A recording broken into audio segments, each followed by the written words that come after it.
নমস্কার বন্ধুরা, প্রথমেই জানাই দুর্গাপুজোর অনেক অনেক শুভেচ্ছা ও ভালোবাসা। আপনাদের সবার দুর্গাপুজো খুব খুব ভালো কাটুক। আচ্ছা, আপনাদের উপর কিন্তু একটা অভিযোগ আছে আমার। কী অভিযোগ? আপনারা গল্প তো শোনেনি, কিন্তু চ্যানেলটি তো সাবস্ক্রাইব করেন না। করে নিন না এক্ষুনি। ও, করে ফেলেছেন? ঠিক আছে, আজ আপনাদের শোনাবো বিভূতিভূষণ বন্দ্যোপাধ্যায়ের একটি ছোট গল্প বাসা।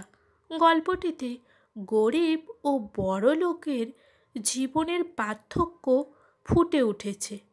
তাহলে চলুন শুনে নেওয়া যাক আজকের গল্প বাসা। খড়গপুরে সভা করতে গিয়েছিলাম। বৈশাখ মাস, বৃষ্টি হয়নি প্রায় সারা মাস। তার উপর খড়গপুর শহরের গরম, গাছ নেই, পালা নেই। ছোট্ট রেলওয়ে কলোনির বাসাঘর, সামনে দিয়ে ড্রেন চলে গেছে, ময়লা জলে ভর্তি। 4 নম্বর বাসায় তবুও যা হয়, লোকে একরকম বাস করতে পারে।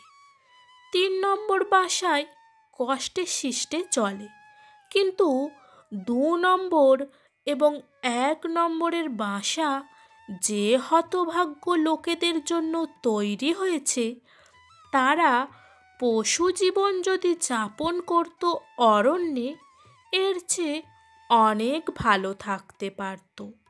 ভগবানের আলো বাতাস থেকে এভাবে বঞ্চিত হতো না।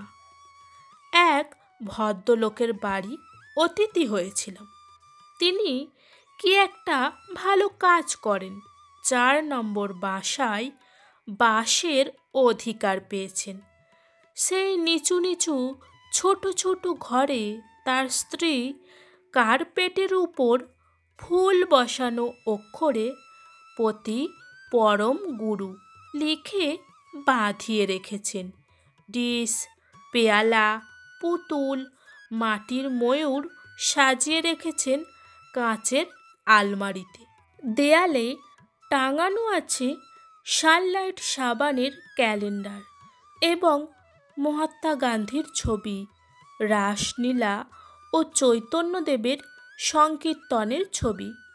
কোথাকার মজুরেরা এক বিদায় অভিনন্দন দিয়েছিলেন বাড়ির কর্তাকে, সেখানা বাঁধিয়ে টাঙানো ইত্যাদি। হাওয়া আসে সামান্য। বৈশাখের উত্তাপে নিচু কংক্রিটের ছাদ আগুনের খাপড়ার মতো গরম হয়েছে। হাত পা নাড়বার স্থান নেই বাসার মধ্যে। গরমে হাঁপ ধরে যায়। চোখের দৃষ্টি সর্বদাই দেয়ালে বেঁধে যাচ্ছে। আমি বললাম, কি করে থাকেন এখানে? গৃহস্বামী বললেন, কি করি বলুন, চাকরি। তা কত বছর আছেন? 1927 সালে জয়েন করেছি। তাহলে হিসাব করুন, এই 21 বছর চলছে। বরাবর এই বাসায়? তাহলে তো বাঁচতাম। মাইনে যখন কম ছিল, 3 নম্বর বাসায় ছিলাম 9 বছর। 2 নম্বর বাসায় আপনি যদি দেখতেন, তবে না জানি কি বলতেন। সেই 2 নম্বর বাসায় 1 বছর। আমি মনে মনে কল্পনা করলুম, সামান্য 200-100 টাকার জন্য এই ভদ্রলোক কত জ্যোৎস্নাময়ী দুপুর রাত্রির রহস্য, কত বর্ষার ঝড়ো ঝড়ো ছন্দ, কত সজনে ফুল ফোটা কোকিল ডাকা ফাগুন দিন, কত মধুর অপরাহ্ন হারিয়েছেন। শুধু ইনি যে একা হারিয়েছেন তা নয়, এর বাড়ির ছেলেমেয়েরা হারিয়েছে তাদের জীবনের অতি রহস্যময় ভালো দিনগুলির পরম পবিত্র মুহূর্ত। হারিয়েছেন এর স্ত্রীও। তার চেয়েও কষ্ট এই যে এরা জানে না যে এরা কি হারিয়েছেন। সেই কি যেন একটা জিনিসের বিজ্ঞাপনে যেমন ছবির নিচে লেখা থাকে। বললাম, ছুটি পেয়ে দেশে যান কবার? কবার? মাত্র 2বার দেশে গিয়েছি এই বছরের মধ্যে। আপনা আপনি আমার অজ্ঞাতসারে আমার মুখ দিয়ে বেরিয়ে গেল, বড় কষ্ট আপনাদের।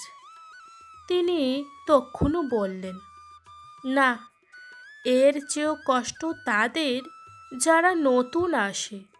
বাসা পেতে আগে লাগতো 7-8 বছর, এখন লাগে 13-14 বছর।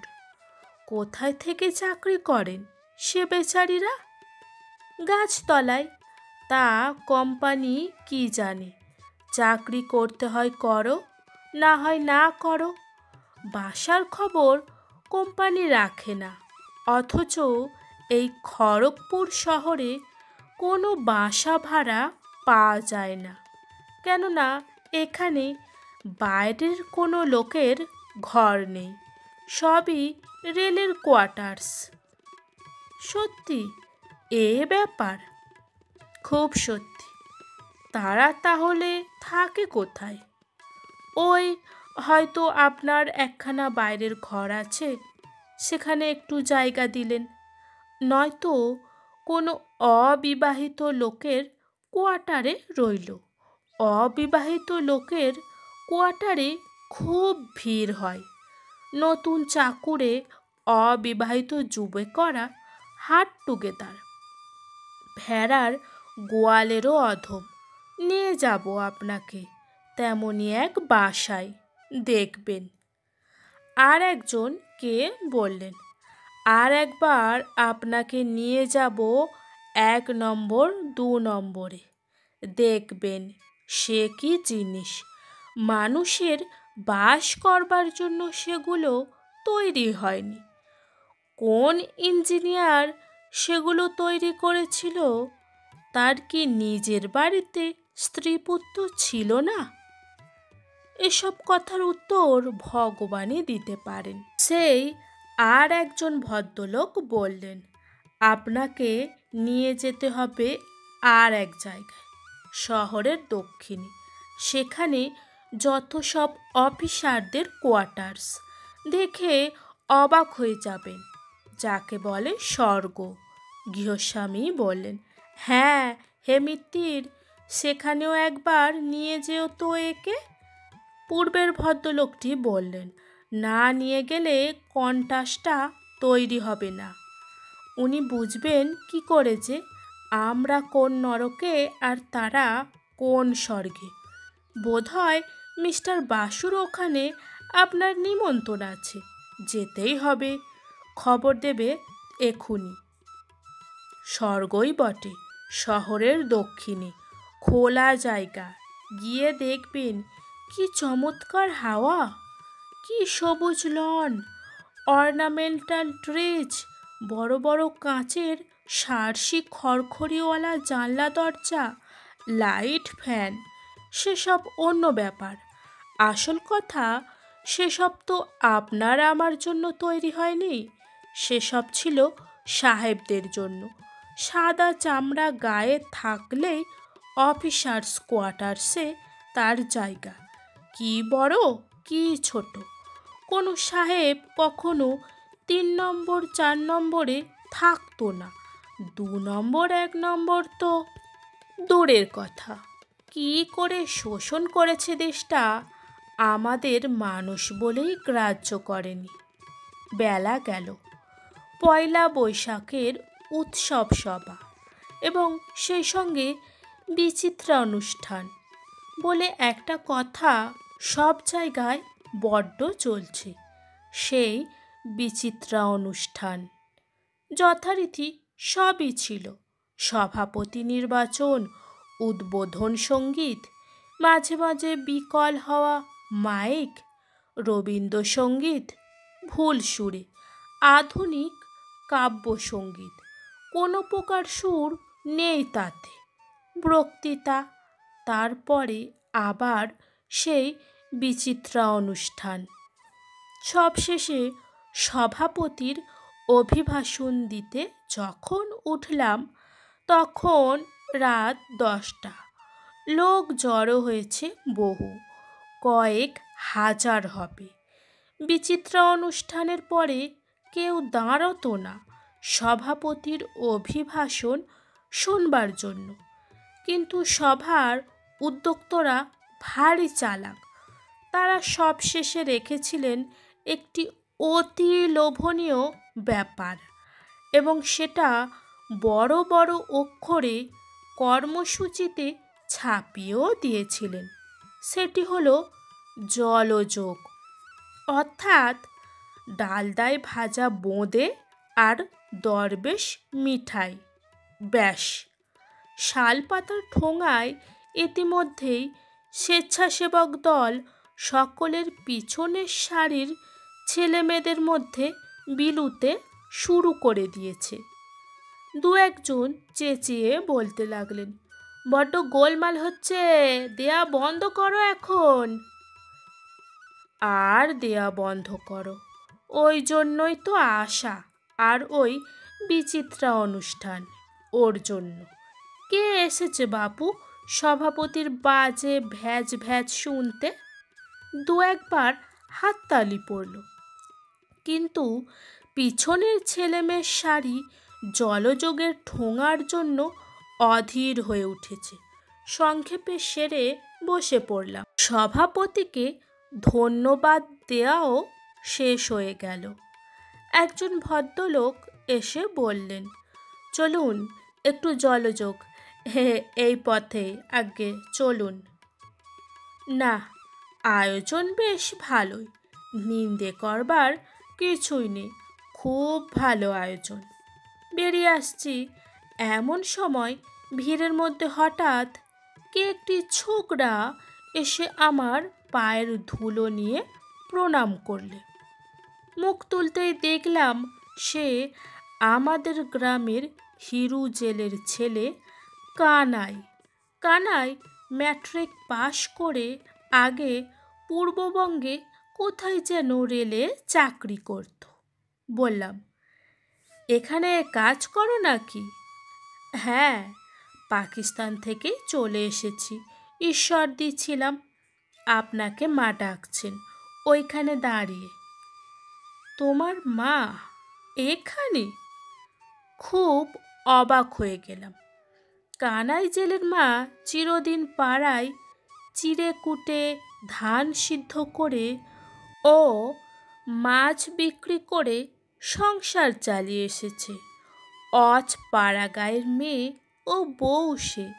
চিরদিন দেখে এসেছি জ্যৈষ্ঠ মাসে আম কুড়োবার জন্য খুব ভোরে উঠে সে গ্রামের পেছনের বড় জঙ্গলে ভর্তি আম কাঁঠাল বাগানে আম কুড়োবার জন্য যেত। আষাঢ় মাসের মাঝামাঝি পর্যন্ত রোজ তাকে দেখা যাবেই।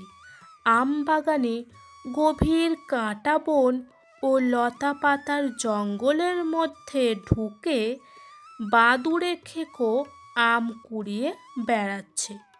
জ্যৈষ্ঠ মাসের শেষেই পল্লীগ্রামের দেশি আম শেষ হয়ে যায়। আষাঢ় মাসের মাঝামাঝি পর্যন্ত ওকে আম কুড়োতে দেখে আমার হাসি পেত। আমার বাড়ির উপর দিয়েই ওর আম কুড়িয়ে ফেরবার রাস্তা। পাড়াগায় যেমন হয়, এক বাড়ির উঠোন দিয়ে অপর বাড়ির লোকে যাতায়াত করে। ও যখন ফিরত তখন ওকে বলতাম, কানাইয়ের মা কি আম কুড়ুলে? কানাইয়ের মা চুবড়ি দেখিয়ে বলতো, আমার কই দাদা ঠাকুর, এই দেখুন। প্রায় দেখতাম বাদুড়ে খেকো আম দু একটা ছাড়া আর পেত না। ও আবার এত ভালো যে যেদিন একটাও ভালো আম পাবে সেদিন আমাকে বলতো, এই আমটা আপনার জন্যই দিয়ে যায়, রাখুন। আমি বলতাম, না না, তুমি নিয়ে যাও। ও শুনবে না, ঠিক দিয়েই যাবে। গ্রামের মধ্যে সকলেই বলতো কানাই জেলের মা বড় সৎ, কখনো কারোর সঙ্গে ঝগড়া করেনি। মাছ বিক্রির সময় ওর সরলতার সুযোগ নিয়ে ব্রাহ্মণপাড়ার ঘু ঘু গিন্নিরা ধারে মাছ নিত, 6 মাস ঘুরেও পয়সা দিত না। অবশেষে হয়তো পয়সা মেরেও দিত। কখনো কারোর বিরুদ্ধে অভিযোগ ওর ছিল না। আবার ধার চাইলে 6 মাস ঘুরিয়ে যে কাল পয়সা দিয়েছে তাকেও আজ আবার মাছ সে দেবে। আমাদের পাড়ার রাম চাটুর্যের ছেলে পিতৃহীন দরিদ্র অবস্থায় কোনো রকমে নিজের চেষ্টায় ম্যাট্রিক পাশ করে রেলে কি একটা চাকরি পেয়েছিল। জেলির মা একা থাকতেন বাড়িতে।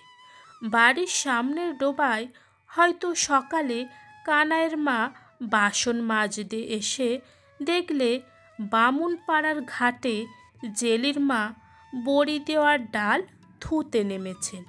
একটি ছোট্ট ডোবার 3-3টে ঘাট।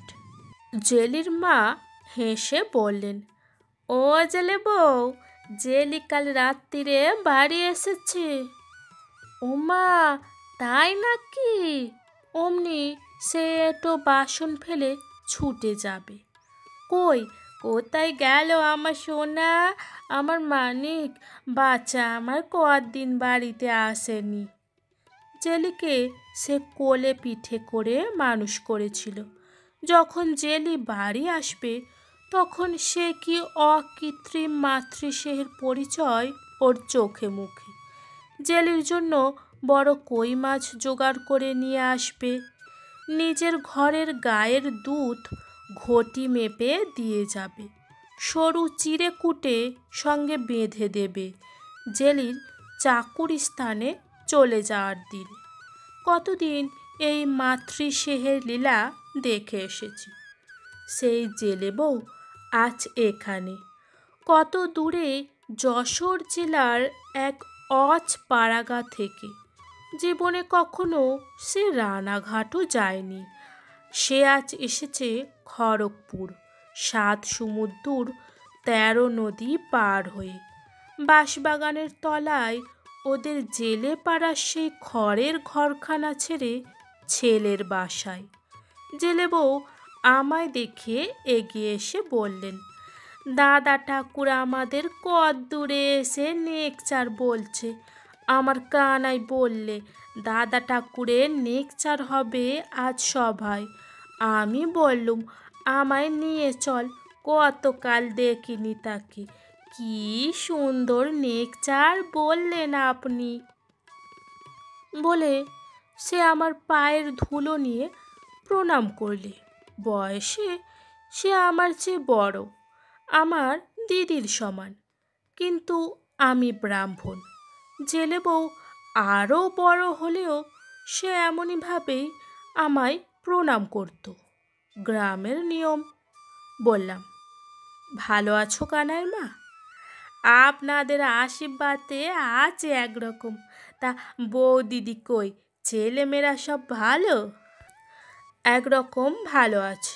আজকাল সবাই কলকাতায় আছি আমরা। দেশে যাননি? মধ্যে একবার গিয়েছিলাম 2 মাস আগে। ও অমনি আকুল ও পিপাসিত সুরে বললে, বলুন গায়ে তাহলে কে কেমন আছে? ইতিমধ্যে সভার উদ্যোক্তাগণ আমাকে তাগিদ দিতে লাগলেন। হ্যাঁ মশাই, তাহলে কাইন্ডলি আসুন। আবার আমাদের নববর্ষের ডিনার পার্টির আয়োজন রয়েছে মিস্টার বাসুর ওখানে। আমার কিন্তু যাবার ইচ্ছে নেই সত্যি একটুও। এদের টান আমার 1000 ডিনার পার্টির চেয়েও বেশি। সমস্ত খড়গপুর শহরের 1000 সুশিক্ষিত সুমার্জিত সুভদ্র লোকের মধ্যে এই গ্রাম্য অশিক্ষিতা জেলে বউকে আমার অনেক বেশি আপনার জন বলে মনে হলো সেই মুহূর্তে। জেলে বউ বললে, তা হবে না, সে কি দাদা ঠাকুর, মোদের বাসায় যেতে হবে, বুঝলেন না? এমনি ছাড়বো না, পায়ে ধুলো দেবেন না বুঝি বাসায়? চলো, যাব না কেন? এদিকে এরা ছাড়ে না। সে কি স্যার, আপনি ওখানে যাবেন না? ওখানে যাওয়া হবে না, আপনি আমাদের সঙ্গে চলুন। আমি বললাম, কিছু না, বেশি দেরি হবে না, এক্ষুনি আসছি। দেশের লোক ধরেছে, না গেলে একটা কেমন না। ওদের সঙ্গে ওদের বাসায় গেলাম। মুশকিল হলো 2 নম্বরের বাসা, কম মাইনের লোকের বাসা। আমাকে ওরা নিয়ে গিয়ে ঘরে বসালো। দুখানা ছোট্ট ঘর, একটা রান্নাঘর, একটা বারান্দা। এই হলো 2 নম্বর কোয়ার্টার্স। বৈশাখ মাসের দারুণ উত্তাপে সে ঘরের অবস্থা যে কি, তা না অনুভব করলে বুঝিয়ে বলা কঠিন। জেলখানা মনে হয় এর চেয়ে ভালো। নড়বার চড়বার জায়গা নেই, আলো বাতাস আসে না, হাঁপ ধরে যায়। একখানা ঘর একটু সাজিয়ে রেখেছে, একখানা ফর্সা চাদরও পেতে রেখেছে বিছানায়। একটা সস্তা টাইমপিস ঘড়ি কিনে ছোট্ট একটা টেবিলে রেখে দিয়েছে। ওর বাপ হিরুজেলিকে আমরা ছোটবেলায় দেখেছি বাঁশের দোয়ারি তৈরি করে মাছ ধরত, হাটে মাছের ঝুড়ি নিয়ে গিয়ে মাছ বিক্রি করত। কানাইয়ের মা টিনের ক্যানেস্তেরায় ধান সেদ্ধ করত বাড়ির উঠোনের আমতলায়। বড় গরিব ছিল ওরা। কানাইয়ের বউ এসে আমাকে প্রণাম করলে, বললে, বসুন, একটু চা করে দেব? আশ্চর্য, এরা চা খেতে আরম্ভ করেছে এখানে এসে। কানাইয়ের মা আহ্লাদের সুরে বললে, কানাই একটা ঘড়ি কিনেছে, দেখেছো দাদা ঠাকুর? সেই সস্তা টাইমপিস ঘড়িটা। আমি সেটা হাতে নিয়ে ভালো করে নাড়ি চাড়ি দেখি, খুব প্রশংসা করি ঘড়িটার। বললাম, বাহ, বেশ টেবিল চেয়ার দেখছি যে। কানাই সব করেছে দাদা ঠাকুর। দিব্যি ঘর সাজানো। ওখানে কি টাঙানো? বৌমার হাতে তৈরি, ঝিনুক দিয়ে তৈরি ফুল। বাহ, বেশ করেছে বৌমা। হবে না, বেশ ভালো ঘরের মেয়ে যে, আবার গান গাইতেও জানি, দিব্যি গান। গান? হ্যাঁ, আবার বাজনার বাক্স বাজিয়ে। হারমোনিয়াম? এটা সত্যিই আশ্চর্য কথা হলো। শোনবা গান, ও দাদা ঠাকুর? ও বৌমা, চা করে গান শুনিয়ে দাও দাদা ঠাকুরকে। আজ আমার কত আনন্দের দিন। দাদা ঠাকুর পায়ের মাটি ঝেড়েছেন আমার ঘরে। না, বড্ড খুশি হলাম কানাইয়ের মা। কানাই যে এত উন্নতি করলে সব রকমে, তা আমি জানতামই না। কানাইয়ের মা আঁচল দিয়ে চোখ মুছতে মুছতে বললেন, আশীর্বাদ করো দাদা ঠাকুর, কানাই আমার বেঁচে থাকুক, সংসারে দুবেলা দুমুঠো খেয়ে আচাই যেন। জানো তো, যখন তিনি মারা গেল কি কষ্ট করে যে মানুষ করেছি। কানাই তখন 1 বছরের বাচ্চা। কত কষ্ট করেছি ওর জন্যে। লোকের বাড়ি ধান সেদ্ধ করে, চিঁড়ে কুটে, বাসন মেজে তবে একে মানুষ করেছি। সেই কানাই আজ বিয়ে করে মোরে বাসায় এনেছে, ঘড়ি কিনেছে, কেদারা কিনেছে, আবার চাও খাচ্ছে। আমি গম্ভীরভাবে বললাম, ঠিক ঠিক, তার আর কথা কি বলবো। এই সময় কানাই আমার জন্য খাবার কিনে নিয়ে এসে ঘরে ঢুকল। কানাইয়ের বউ একটা রেকাবিতে গরম কুমড়োর ফুরুলি, রসগোল্লা ও নিমকি আমায় খেতে দিল। বললে, খেয়ে দেখুন কুমড়োর ফুরুলি, এখনই ভাজলাম। চা নিয়ে এসে কানাইয়ের মা বললে, এই পেয়ালাগুলো কানাই এবার কিনেছে, ভালো দাদা ঠাকুর? খুব ভালো, চমৎকার। কানাই সলজ্জ সুরে মাকে বললে, তুমি যাও ওদিকে, পান নিয়ে এসো কাকাবাবুর জন্য। সে বেচারি জানে না তার মা আগে কি বলেছে বা এখন আরও কি বলবে। কানাইয়ের মা কিন্তু নাছোড়বান্দা। ওর বৌমাকে নিয়ে এসে হাজির করলো গান শোনাতে। হারমোনিয়ামও নিয়ে এলো। বললাম, এ হারমোনিয়ামও কি কানাই কিনেছে?